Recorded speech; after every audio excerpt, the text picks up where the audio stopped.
ग्राम छदिया में यहाँ पर आज आयोजित इस कार्यक्रम में मौजूद सभी मेरे युवा साथी, मेरे सम्मानित बुजुर्ग और मेरे प्यारे बच्चों, देखिए कोई ज्यादा कोई राजनीतिक बातें तो करनी आती नहीं है। बड़े सच्चे मन से आपके बीच आया हूं, हाथ जोड़कर यही कह रहा हूं कि भाई पहले 10 साल से हमारे भाई यहां तैयारी कर रहे थे।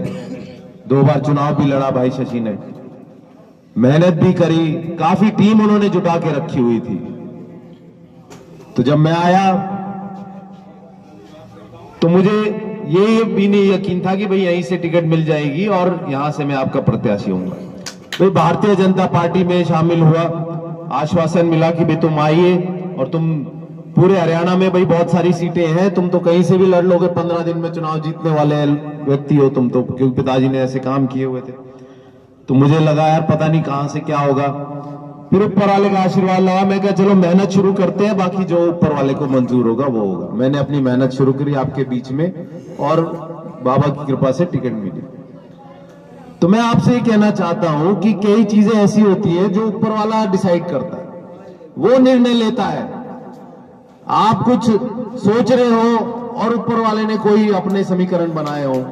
मैं आपको उदाहरण दूं, राजस्थान के मुख्यमंत्री माननीय भजनलाल जी, इससे पहले चुनाव में टिकट मांग रहे थे वो। जब उनकी टिकट कट गई तो मेरे एक साथी हैं, उनके बहुत करीबी हैं, गुजरों का इलाका है भरतपुर में, वहीं के हैं वो। तो उन्होंने बताया कि चौराहे पे बैठ के उनकी आंखों में आंसू थे। तो 5 साल बाद उन्हें क्या पता था कि वो एमएलए नहीं सीधा मुख्यमंत्री बनेंगे। ये एक बहुत बड़ी बात है।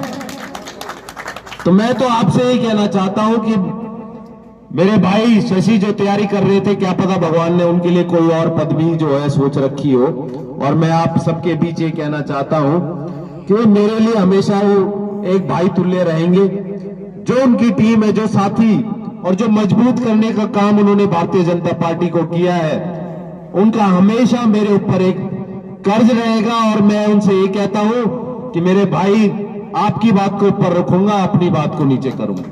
मेरी शुरुआत आपके यहीं से हुई है। आपको जो है नतमस्तक होकर मैं अपना नमस्कार करता हूं, सभी से आशीर्वाद लेना चाहता हूं। और मैं आपसे वायदा करता हूं कि पूरे क्षेत्र में जो अभी तक की राजनीति चलती आ रही है, उससे अलग हटकर मेरा जो मुख्य उद्देश्य रहेगा वो होगा यहाँ पे विकास कार्य। जो भारतीय जनता पार्टी का भी उद्देश्य है, 36 बिरादरी को साथ लेकर जो चलने का उद्देश्य है और विकास की गति को जो बढ़ाने का उद्देश्य है, उसी उद्देश्य से मैं आपके बीच आया हूं और वही मैं कार्य में लगूंगा।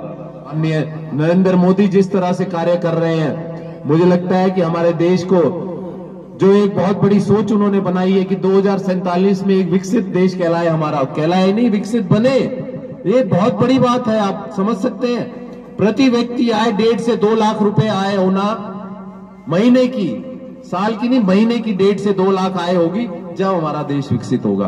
तो ये उन्होंने एक जो राह चुनी है, जो एक सपना सोचा है, आज से पहले तो किसी ने सोचा भी नहीं था ये, लेकिन उन्होंने ये सोचा है और उसके प्रति वो कार्यरत भी है।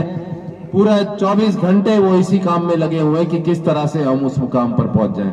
तो उनकी जो गति है, उनके जो सपने हैं, उनको पूरा करने में आप सहयोग करो। और हरियाणा आप जानते हो कितना महत्वपूर्ण है मोदी जी के लिए। दिल्ली के तीनों तरफ हरियाणा है और जो जिस तरह के धरना प्रदर्शन हो रहे हैं, ये आप लोग ही हैं जो वहां तक जाने से रोक पाते हो। अगर ये भी आपने छोड़ दिया तो देखिए माननीय नरेंद्र मोदी जी का कितना इसमें जो है वो नुकसान होगा, पूरी भारतीय जनता पार्टी को होगा।